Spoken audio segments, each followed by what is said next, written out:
5 ज्ञानेंद्रियों के द्वारा ये जाल रचा करता है जीव को फंसाने का। जहां हो, जैसी परिस्थिति में हो, बहुत अच्छी परिस्थिति भगवान ने दी, उसी परिस्थिति में भजन कर ले जाओ। परिस्थिति बदलने की जरूरत नहीं है, भजन करने की जरूरत है। भजन कर ले गए तो स्थिति बदल जाएगी, परिस्थिति नहीं। परिस्थितियां कहीं भी अनुकूल नहीं होती, स्थिति अनुकूल बनाई जाती। भजन के द्वारा स्थिति, जीवन में कभी कोई परिस्थिति ही ऐसी नहीं रही जिसमें भजन किया जा सके। जीवन में पूरे, अगर पूरे जीवन के तारतम्य को देखते हैं तो एक कष्ट की वेदी पर स्वाहा ही स्वाहा होता रहा है। जीवन की आहुति केवल कष्ट पर, और आज भी कष्ट ही कष्ट। फिर आप सोचोगे सुख किसे कहते हैं? ऐसे कांटों वाले पेड़ पर ऐसा सुगंधित फूल खिलता है कि जिससे परमात्मा मुग्ध हो जाता है। जीवात्मा नहीं, परमात्मा मुग्ध हो जाता है। वो ये मार्ग है। उस सुमन को लेकर वो अपने श्रृंगार में लगा लेते हैं। सुमन, सुंदर मन, ये कांटों पे खिलता है। जैसे गुलाब का फूल कांटों पे नहीं खिलता, हां ये कांटे हैं। हर द्वंद की पीड़ा को सहता हुआ जब उपासक आगे बढ़ता है तब सुमन खिलता है। उस सुमन को प्रियाजू अपने केश पास पे धारण करती है। उस सुमन को प्रियाजू अपने कर कमल में लेते हैं। अगर आप सहना नहीं सीखे, मांगे बनी रही हृदय की, ऐसा हो तो भजन हो सकता है, ऐसा हो तो भजन, लिख लो आप। मन बहुत चंचल है, इसको हर समय नवम नवम नवम, जहां जैसी परिस्थिति उसी में भजन करके निकल चलो। गृहस्थ में हो, विरक्त में हो, गांव में हो, शहर में हो, जहां जैसी परिस्थिति, परिस्थिति बदलने की कोशिश मत करो, स्थिति बदलने की कोशिश करो। जिनको लगता है परिस्थिति बदल जाएगी तो भजन होने लगेगा, नहीं। भजन होने लगेगा तो किसी भी परिस्थिति में भजन होने लगेगा। भजन नहीं तो किसी भी परिस्थिति में नहीं होगा, पक्का समझ लीजिए। इसलिए मनोवेगम, ये जो मन का वेग आ रहा है, इसको आप सहना सीखो और प्रियाजू पर भरोसा रखो। उनको जैसी परिस्थिति देनी होगी दे देंगे ना, भरोसा रखो। अगर मांग मुख से निकाल दी तो अधूरापन साबित हो जाएगा कि हमको ये खाना पीना, ये हमको पहनना, ये ऐसी परिस्थिति, ये ऐसी छोड़ दो। जोई जोई प्यारो करे सोई मोहि भावे। शांत हो जाओ, मन के वेग को सह जाओ। क्रोध वेगम, महाप्रभु कह रहे कुत्सितवाद विकार ही। समस्त विकारों में प्रधान विकार होता है काम। काम से ही क्रोध का प्रादुर्भाव होता है। क्रोध एक वृत्ति है जो आने जाने वाली, स्थायी कोई नहीं है।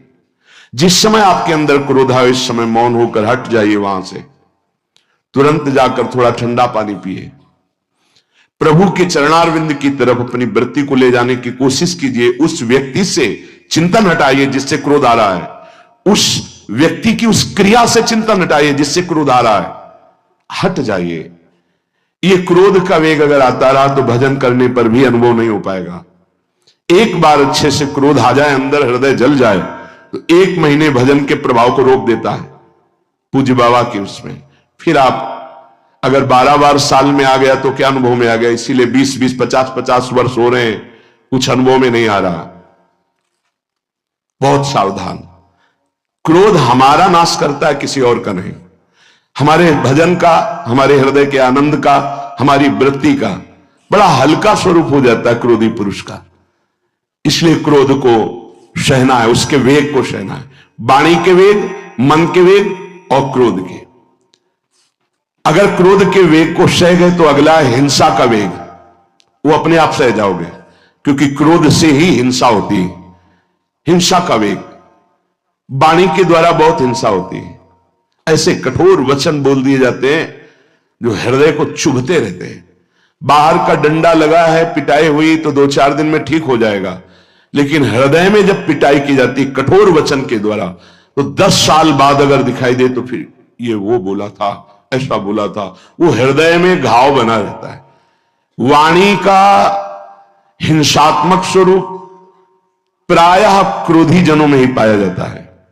अगर क्रोध वेग को सह गए तो वाणी के द्वारा हिंसा नहीं होगी।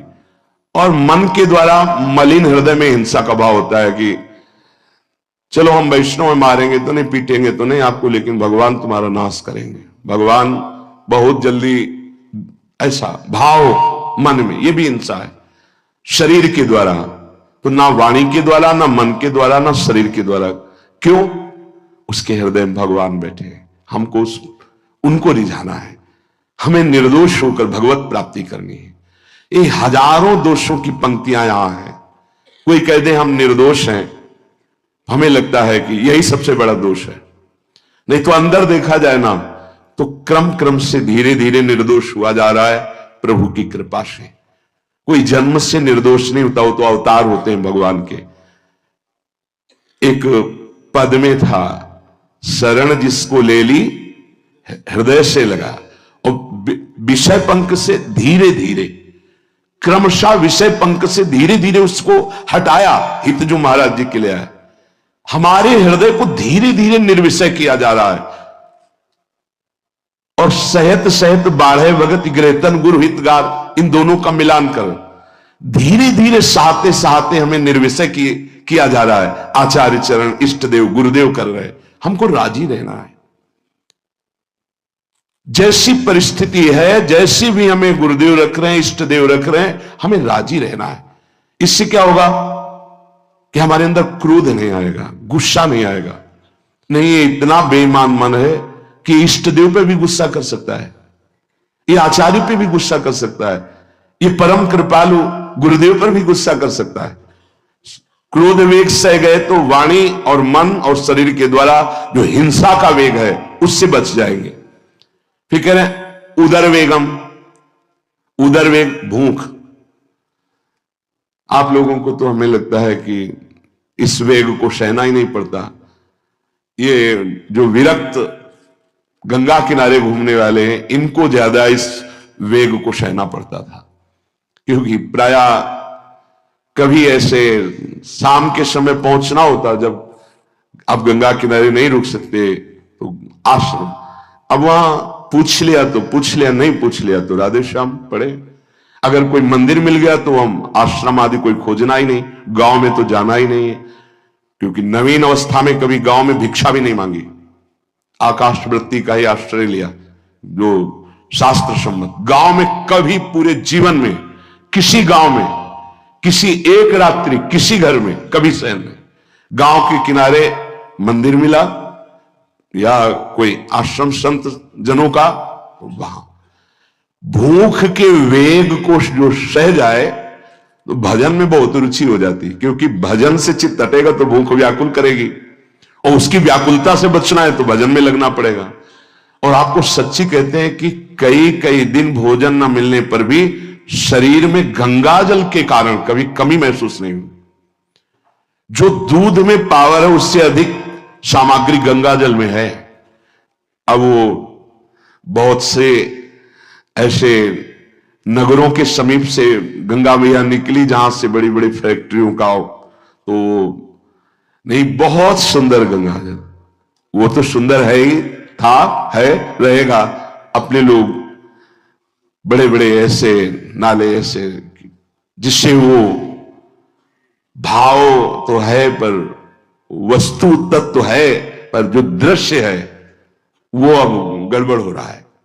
ऐसे यही बड़ा नाला गिर रहा है सामने जाके, अब वहां ऐसे रज लेके ऐसे लगाओ तो दुर्गंध युक्त निकलेगी, क्योंकि वो ऐसे देखो तो ऐसे पदार्थ बहते नजर आ रहे कि अब ये दुर्भाग्य ही है समय का कि परम पावन गंगा यमुना जैसी नदियां जहां स्नान आचमन और भरपेट जल पीकर परम पवित्र और भगवदानंद में डूबा जाता था, वो भी सौभाग्य छीन रहा है।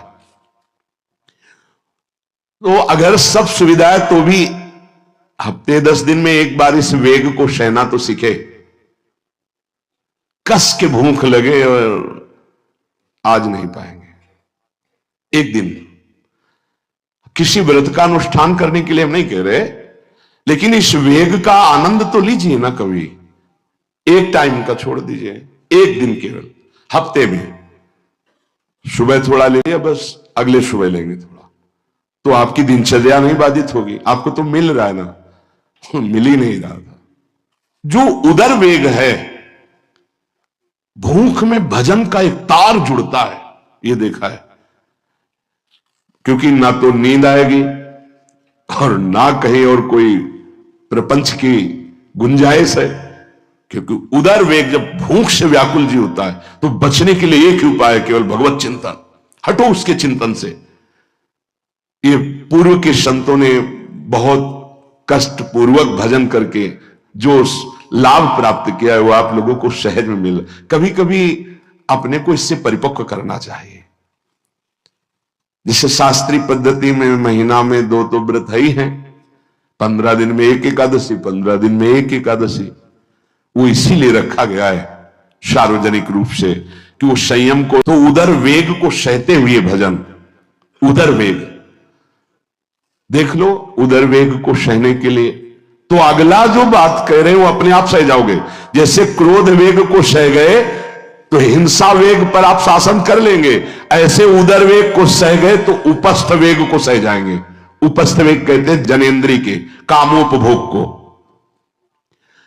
जब पेट में भरपेट भोजन ही नहीं है ना, तो और कुछ चिंतन ही नहीं रहा। यौवन अवस्था, जवानी ऐसे भगवान ने काटी है कि याद ही नहीं रहा कि संसार का कोई सुख होता है।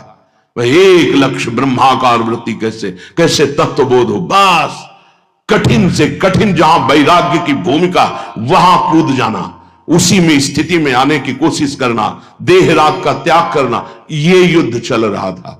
बड़ी कृपा है। उपस्थ वेग, इसका जनेंद्री का वेग आता है। जो स्कूल में आदतें जिनकी गंदी हो गई बच्चों की, फिर आगे वो संयम में, उनको बहुत बाधा है। कई ऐसी क्रियाओं से वो जानकारियां रख लेते हैं कि जो अपना सर्वनाश करने के लिए पर्याप्त है।